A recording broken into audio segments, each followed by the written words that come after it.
and we've got a problem. My first thought is Fluke. We're here at Tarff Valley.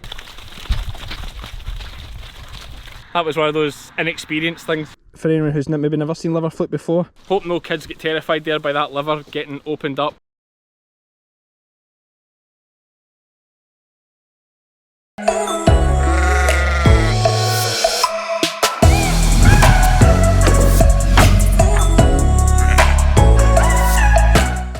Good morning, sheep fans. Cammie's the name. Sheep is the game all year round, even when it's horrible and wet and mucky like it is just now here in southwest Scotland. If you're new to the channel, click the subscribe button, ring the wee bell next to it. You'll get notifications when I post new videos. Trying to do it every Wednesday and Saturday. I'm sticking to that just now. It's tough, hence the bags, but we're sticking to it. I'm out today with Jock again, and we've got a problem. I was checking my ewes and I thought to myself, a couple of these sheep don't look right. Standing, looking like they were starting to get a bit lean. I've spoken before about the kind of glow sheep have, and although it's been very wet and dreich and not good weather for the sheep, you still, usually, you'll see that wee kind of glow about them, and they're just losing that a little bit. They just didn't look the way they should. So we're going to get them in, we'll get a hand on them. My first thought is Fluke, liver fluke. It has been ridiculously wet and ridiculously mild for this time of year in southwest Scotland. Right now, today, I mean, I've got my jacket off already. It's about 8 degrees today. This is the 12th of November. Aye. This is the 12th of November today, and it's 8 degrees. Madness. Which is prime fluke weather. They just love mild, wet conditions. And it almost reminds me of the winter of 2017. Don't bring that up, Cammie. But so many farmers get caught out with liver fluke, myself included. Although at that point I only had 40 sheep, so it wasn't so bad.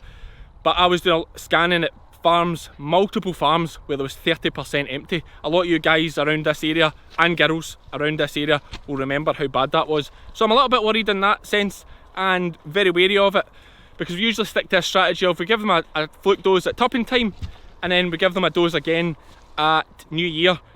And a lot of us don't test, myself included. And in this instance again, I'm going to fluke dose these ewes, and I haven't tested them, which is wrong. I get that. It's just one of those things where today is a day I have time to dose them. If I was to take test samples just now to send them away, I'm then going to have to find another day. It could be another week before I have a time to dose them. So I'm going to fluke dose them, right or wrong. We're using Flukiver. It's a Closantel based fluke dose. Still need to go and pick that up. But to try and do things half right, I will take a dung sample here and we'll send that to the lab and we'll get the results back, and I'll share that with you guys. Hopefully I'll get them back before this video goes out. I'm running nearly a month behind as it is, so hopefully we'll have time to do that. But before we get the sheep in, I'm just going to nip to Tarff Valley and pick up some Flukiver. Let's go. In fact, let's try it this way.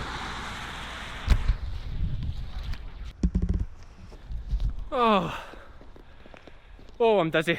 What a way to travel. We're here at Tarff Valley, one of my favourite places, as you know, and the best thing about it is, see, when you go in there, the girls are always so happy to see you. They just love customers. One of the best things about the place. Let's see what they're at today.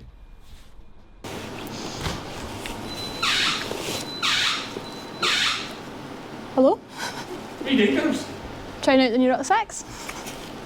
I'm the test monkey. Why are you trying out the new rucksacks? Been eyeing them up all week. Wanted to see what they were like. They do actually look quite good. What's the Closantel? Yeah. Oh, aye. And aye. How's it? Let me see one. Take one off, let me see this. Right, let's see that. This is the start of my modelling career.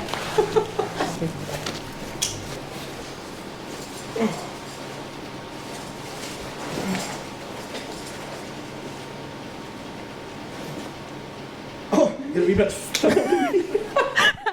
I just popped a rib. I'm in Joan. Oh, I'm a wee thin thing though. Oh yes. Oh yes. How'd that look? That feels so much better than a bit of veal twine that I usually use. Hang on a minute. Oh, definitely. Very much more functional. Yeah. Oh yes.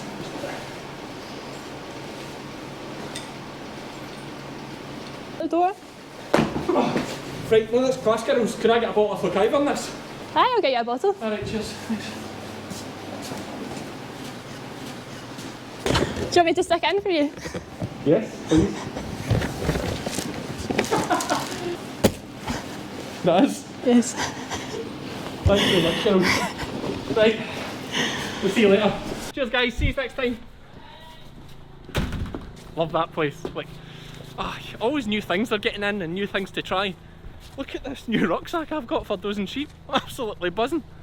How fun was that? I always love going to Tarff Valley. Right, Jock will get these pens set up.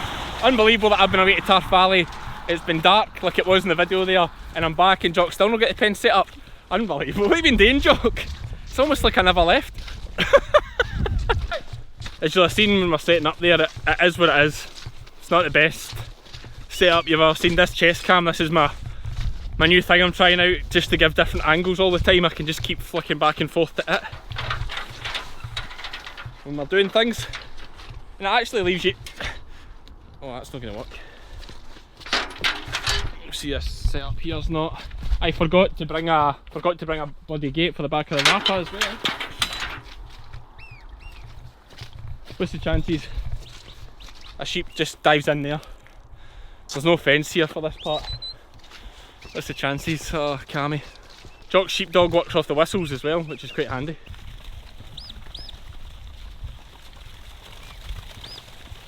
Hello, Meg.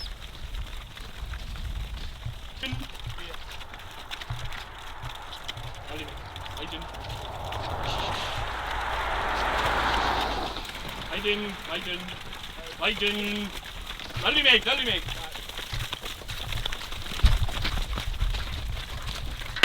That doesn't bust, what's that, mate? This is a boiler, watch things like this. One last. You got a bit of swing there now. In an ideal world I would have just put these gates that are leaning over here because they have no support. I'd have put them against these stabs here, but it's just so wet in that shuck there. A shuck is like a... well, that's the shuck really. It's like a bit at the side of the road, or just any sort of wet hole or trench we call it a shuck. But it's so wet there that I've just moved it up a little bit. But we'll find there's only 60 sheep and Jock will stop it falling over. Here's the sheep fans. So here's the farmer. Here's the farmer here to see why I'm poaching up his field. Just explaining to Davey, who's the farmer here, that I've asked him if he watched the sheep game. She's never heard it. He's a cattleman. So this is the sheep. I said I'd like to get a look at the sheep once they're in the pen. This is them here. To be fair, up close they're looking better than I initially thought. Although there is one that's laid down on us over there. We've went over and dosed her. She's lean. Not going to batter up. Too lean. So I fluked her. We'll keep an eye on her. That'll be the one I saw. Looking no great. The rest of them actually, not had my hand on them yet, but just walking around them they actually look alright. I think. Aye, they're looking alright, they look good. We'll get our hands on them and see what they look like in the race.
easy job there. Once you're set up, doesn't take long. 60 sheep, we're rattled through.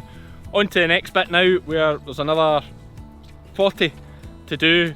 Similar story, just thought they were looking a wee bit peely-wally and thought they might need a doze. Let's go to them.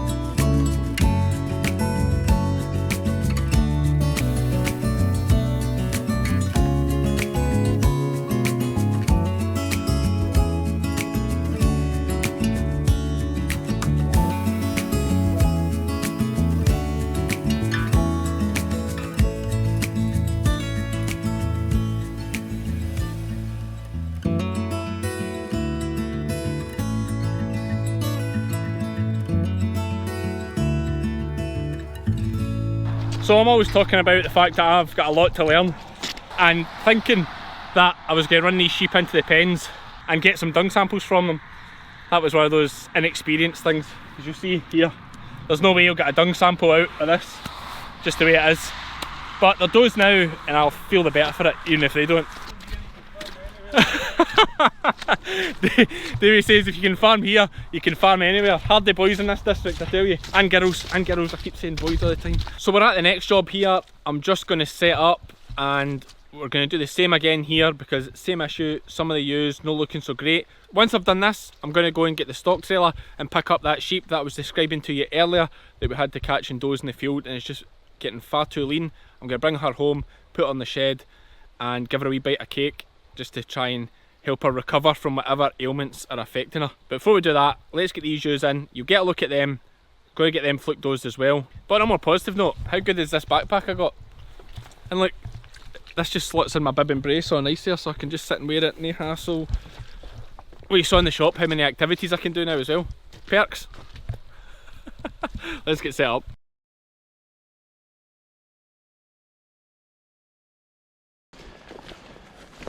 So as I was saying there, this one's not really for the kids as such, but I think it is quite interesting and something that sheep farmers may be interested in.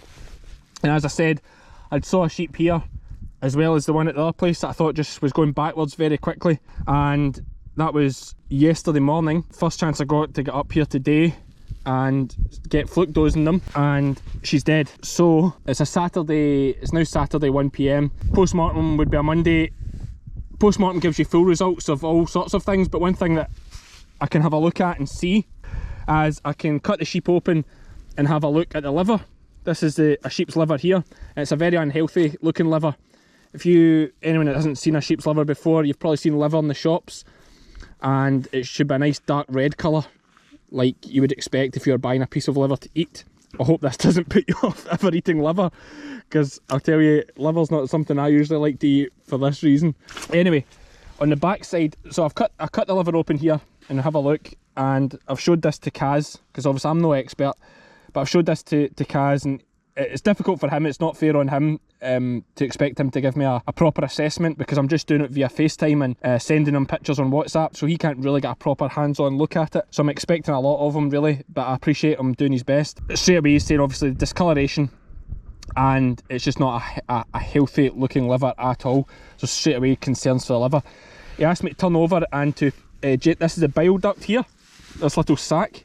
This was full of sort of fluid before I pierced it, and you'll see I've just pierced it there, and he asked me to pierce that gently and to squeeze out anything that's inside, and I've done so, and he said this is where adult liver fluke would be. So I've done that, and as you can see, I can get some more out there. I know this isn't nice viewing, that's why I've said it's not suitable for the kids, although it is educational. It looks like nothing, but this is adult liver fluke here.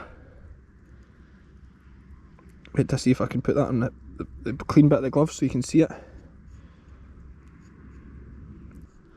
So you'll see there, as I've spread it out, for anyone who's maybe never seen liver fluke before, this is what it looks like. And as Kaz explained to me, they make their way into this bile duct here, which I've pierced off and squeezed out. So the fact that these fluke have got to this adult stage has caused a lot of stress on this sheep, and it's probably on me that I haven't been sharp enough when checking them to notice that she was maybe starting to be lose a bit of condition, although to be fair, it feels to me like it's came on very suddenly. The same down the road at the last sheep we went to, I was caught out there as well with that one that's went lean, and no doubt now I've seen this, I've no doubt it's the same situation. It's a bit concerning because these were all does with Fastinex, but the problem with Fastinex is it's a triclobenzol based dose and there is resistance to that, so really I should be getting dung samples done.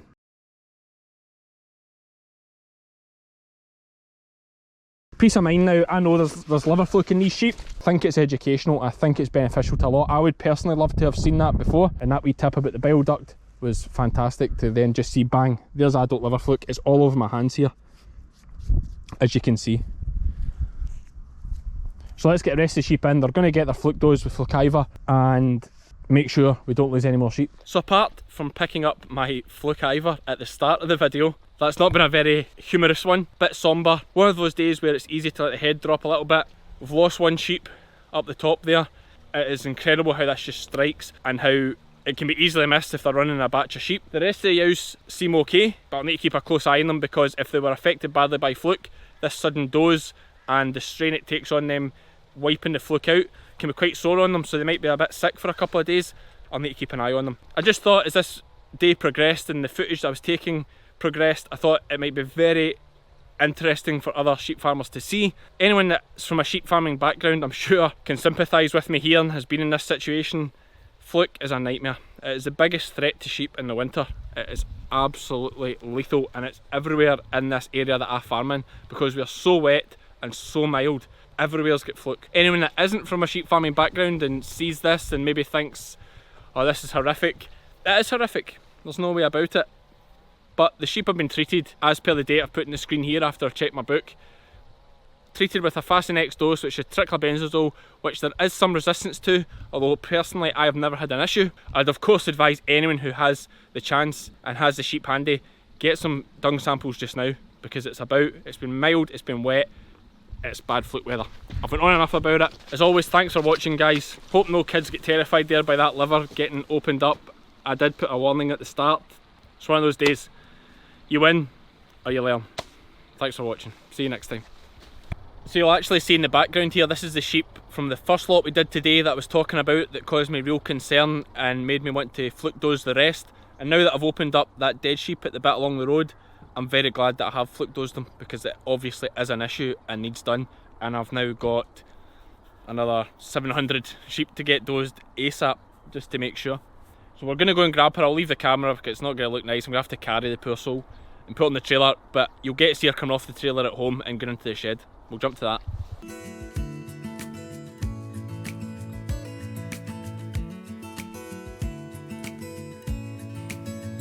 Oh, this is pretty good actually. Let me try one of them. This is the start of my modelling career. Don't knock the tree. Maybe shut the door. Aye, but they can see you've got one in it. No, but aye, because it's cosmexin that's in it, whatever.